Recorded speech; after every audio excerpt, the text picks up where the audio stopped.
sexual dysfunction, as well as relationship stuff. So, yeah. Okay. So, I always like to talk about grown up stuff, girl. I don't hold my tongue. I like to get down and dirty, girl.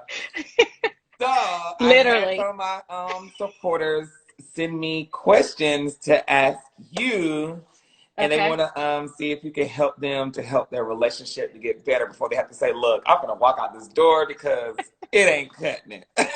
Okay. Okay, so the first question somebody asked me, what does she need to do, or what does he need to do if he ejaculates too fast?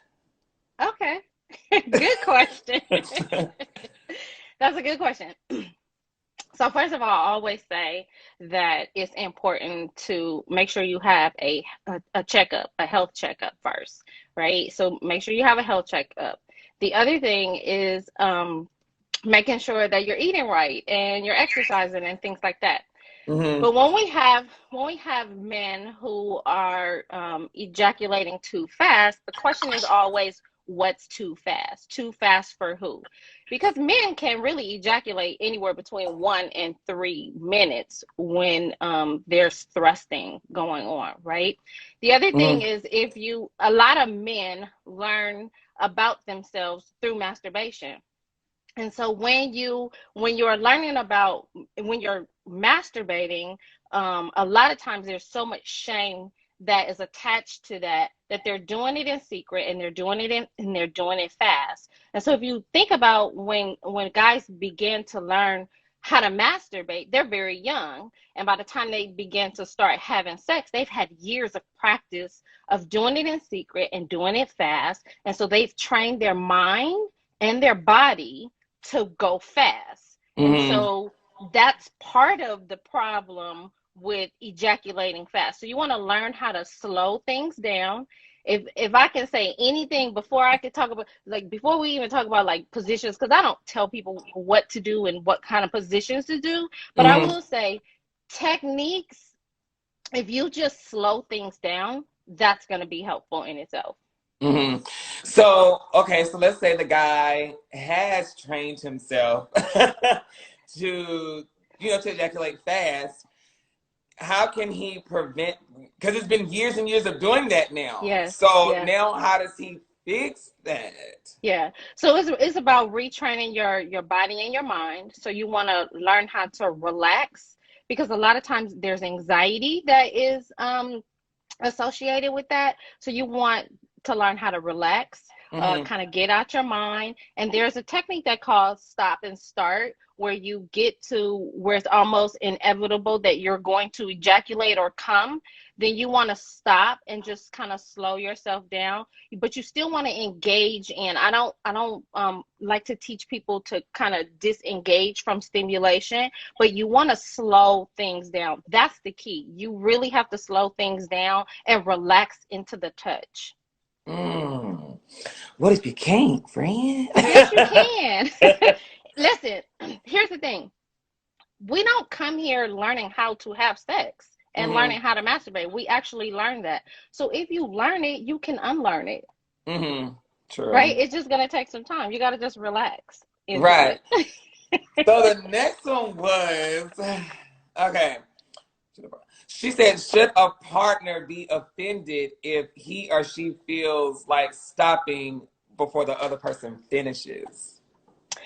Oh, good. That's a good question.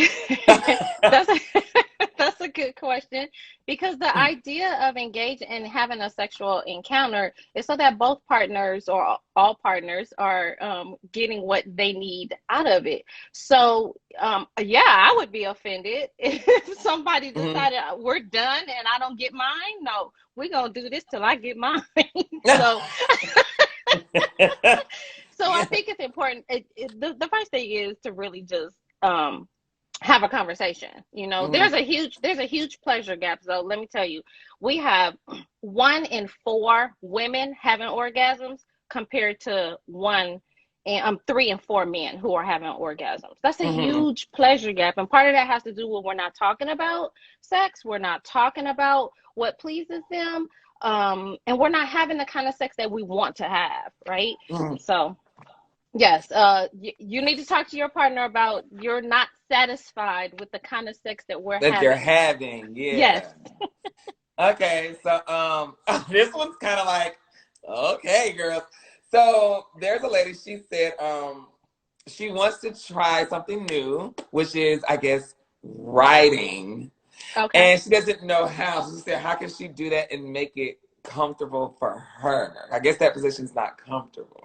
Okay. So let me say this. There's things that happens to our bodies that most of us aren't really aware of what happens to our bodies.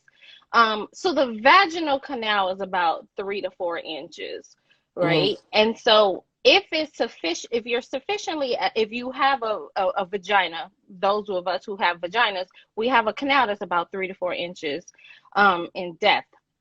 And so if you have a vagina and you are sufficiently stimulated, what happens is the vaginal walls tint up, Mm-hmm. and the uterus kind of in the cervix kind of moves out of the way so that you can receive a toy penetration by a toy or a penis, right?